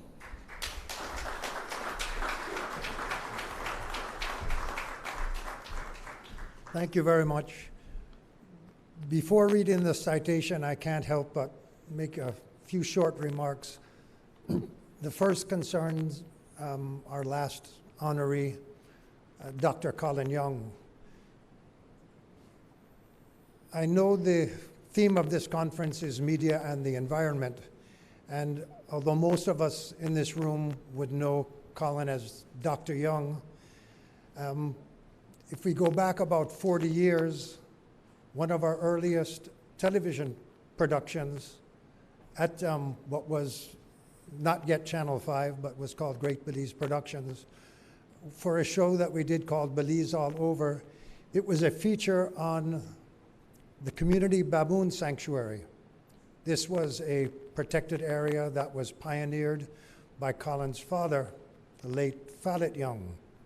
But the star of the show was none other than a 10-year-old Colin Young, whose smile back then was just as big as the smile you saw displayed here. So Colin, he has all the academic credentials, but we know that from his upbringing, his heart was in the environment from before he was 10 years old. So congratulations again, Colin. And to follow up on a theme that the Prime Minister opened with, although I am not a conspiracy theorist, I want to know why they chose the Belizean white man to read the citation for the Jamaican white man. Perhaps it's a coincidence, perhaps not. Anyway,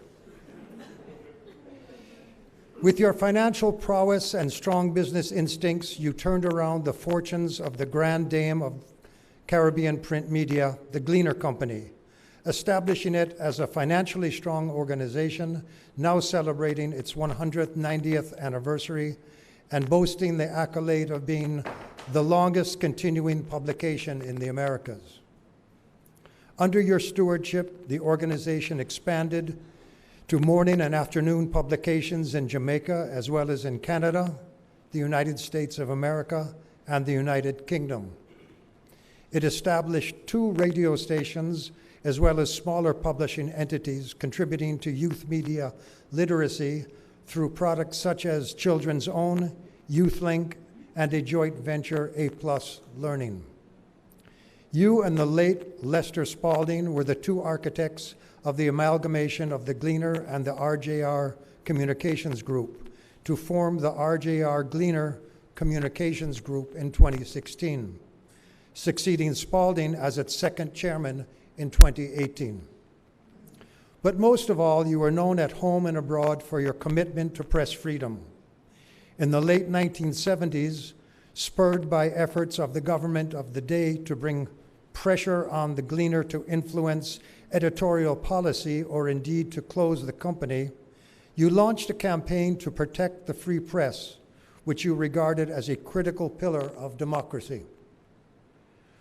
Recalling that the Gleaners' membership of the Inter-American Press Association and of the Commonwealth Press Association stood us in good ground, you maintained a dominant presence in both international press organizations and were eventually elected president of the IAPA. In the late 1990s, as president of IAPA, you led the lobby to get Caribbean governments to sign on to the Declaration of Chapultepec, which sets out 10 fundamental principles of press freedom. As a champion for increased transparency and accountability, you were instrumental in the enactment of Jamaica's access to information laws. You were also in the forefront of advocacy for changing the defamation laws in Jamaica, traveling the country with members of the Hugh Small Committee appointed to review Jamaica's libel laws, which were eventually amended in 2009.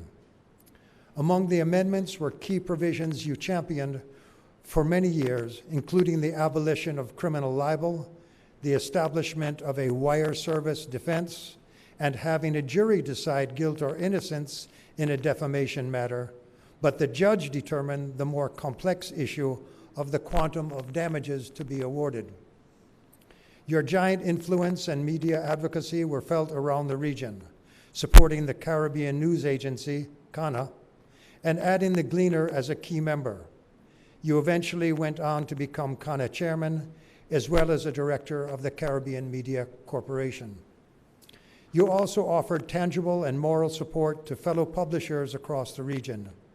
You will be long remembered for your publishing peers for taking on the Maurice Bishop-led People's Revolutionary Government of Grenada after it shut down several private newspapers and jailed journalist Alistair Hughes.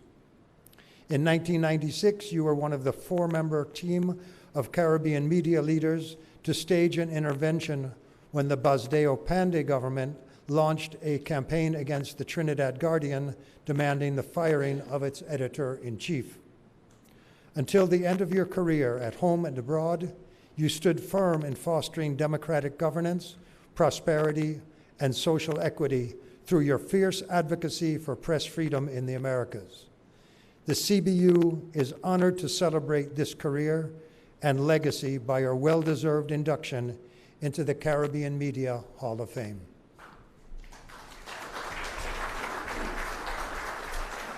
Thank you, Mr. Crone. To present this year's award for our inductee, we invite Prime Minister of Belize, Honorable John Bresenio.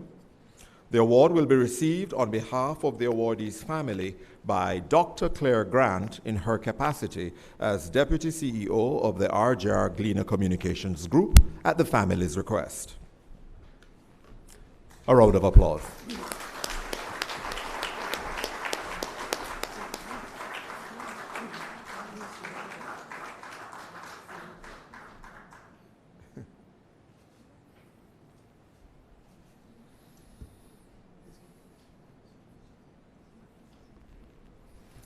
Thank you, Prime Minister and Dr. Grant. Ladies and gentlemen, a final round of applause for our President's Award recipient, the 5 C's and 2024 Hall of Fame inductee, Oliver Clark. Over to you, Ms. Daly.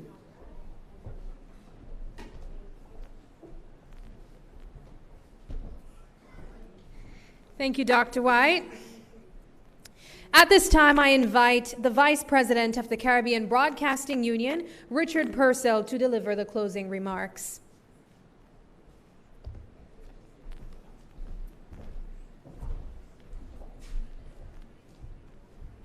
Good evening, everybody. I'll be short. We are running late. And of course, of course, in television, time is money. So, Honorable Prime Minister, Mr. John Briceño,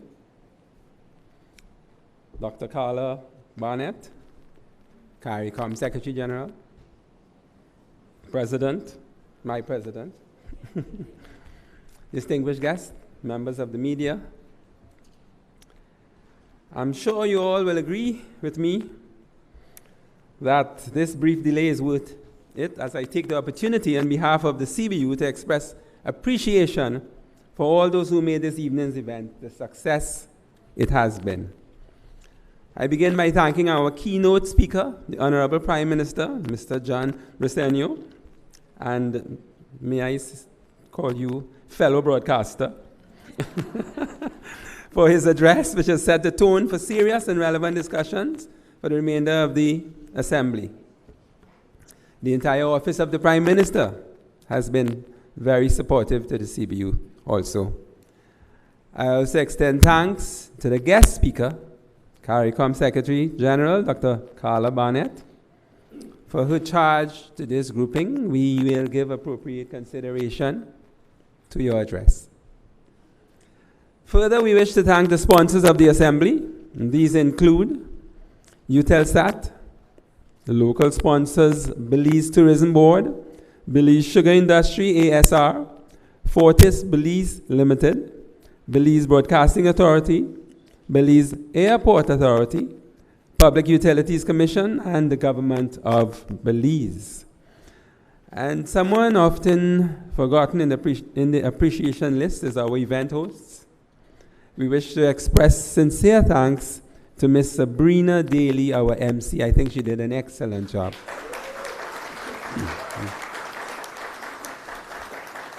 And last but not least, I take this opportunity to thank the local organizing committee, led by the indefatigable chair, Ms. Malini Quillar,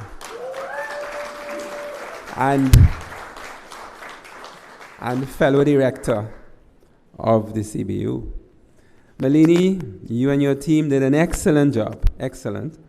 And we look forward to the rest of the AGA. The rest of the team includes Ms. Edith Gohona, Mr. Mark Chaveria of Belize Broadcasting Authority, and Ms. Yolani Kokam. Through efficient and effective planning and implementation, that team has made it possible for us to enjoy the excellent start to what we know will be yet another standout CBU assembly. And although I said previously last but not least, I have saved another last, but certainly not least, our very own hard-working Secretary General, Sonia Gill.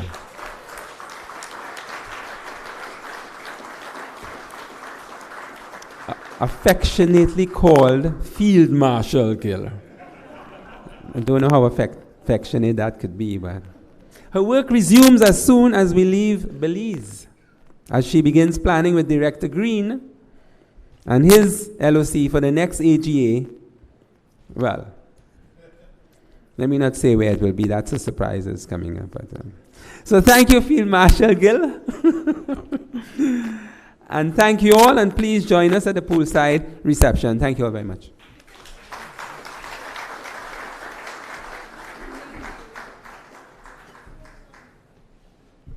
Thank you, Mr. Purcell. All right. Have you guys been enjoying this evening's opening ceremony? Yes? What was your favorite part? I imagine there was a lot of really good bits, but I think this one might be one of your favorite because as we mentioned, we will be giving you guys a bit of cultural experiences throughout the show, and we have done. So we took you to the west, we took you down south, and Ernestine is gonna take you probably to Carnival, maybe in September. As she mentioned, she is known as Belize's soca queen. So our final performance tonight will be from Miss Ernestine Carballo. Thank you, Sabrina. Good night once again. I'm delighted to close off with one of my originals. It's called On the Road, and it won the Carnival March Song of 2018, so you can check it out on YouTube.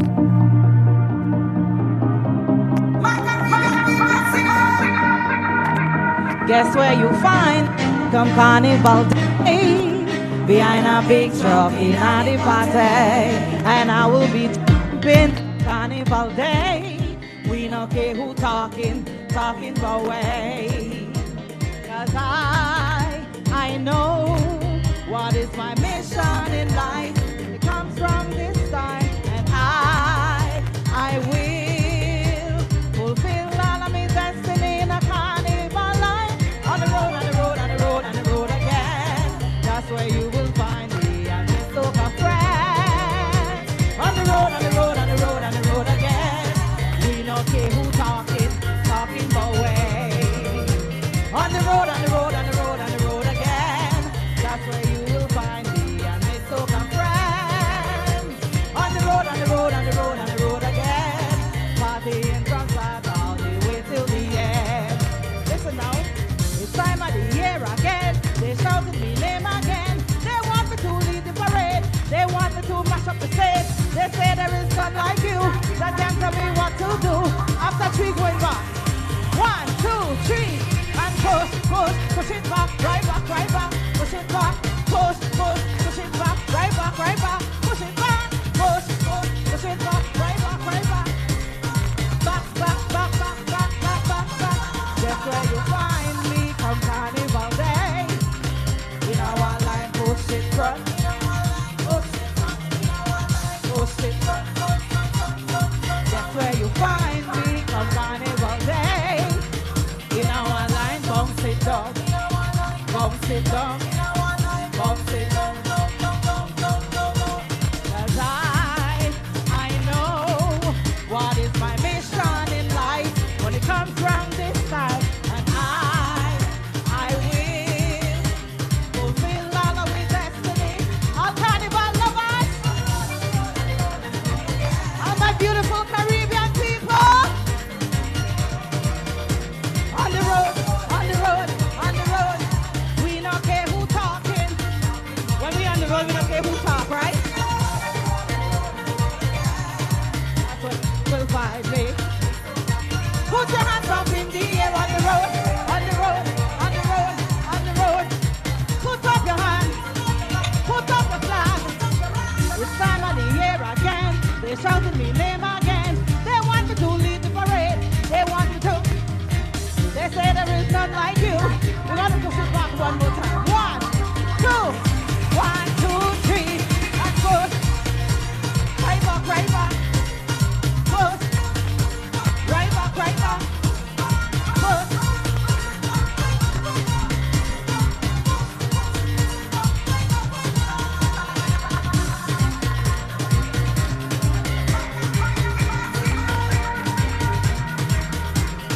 Push it back, push it back, push it back, push it back, back. Thank you all, and enjoy our beautiful country Belize.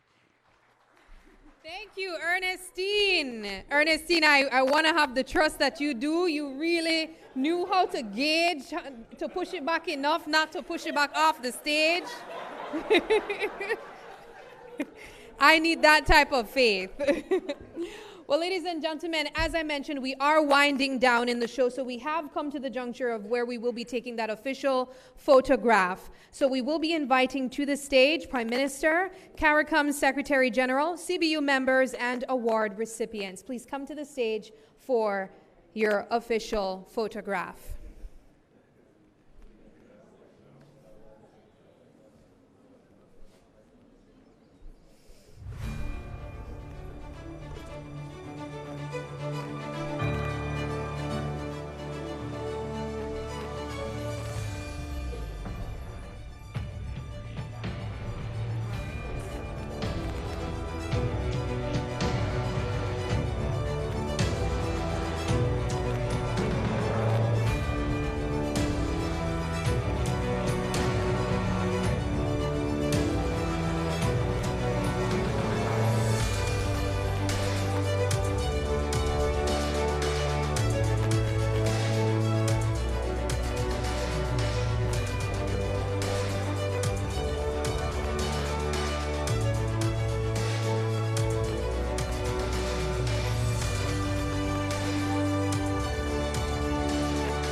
Everyone, we want to remind you guys again that we will be having a reception at the poolside here at Naya.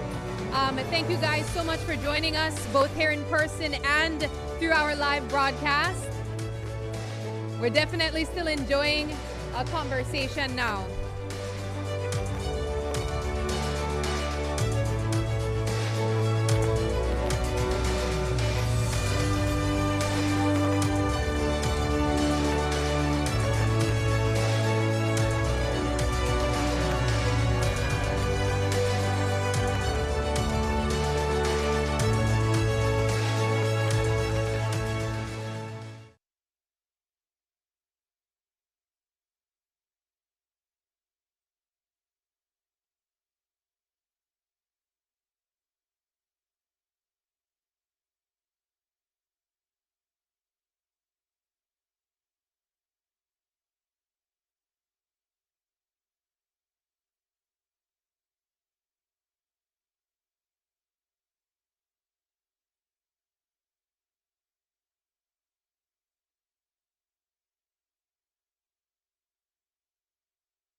Jamaica. Yeah, yeah. We have to be our brother's keeper. Yeah, yeah. Jamaica.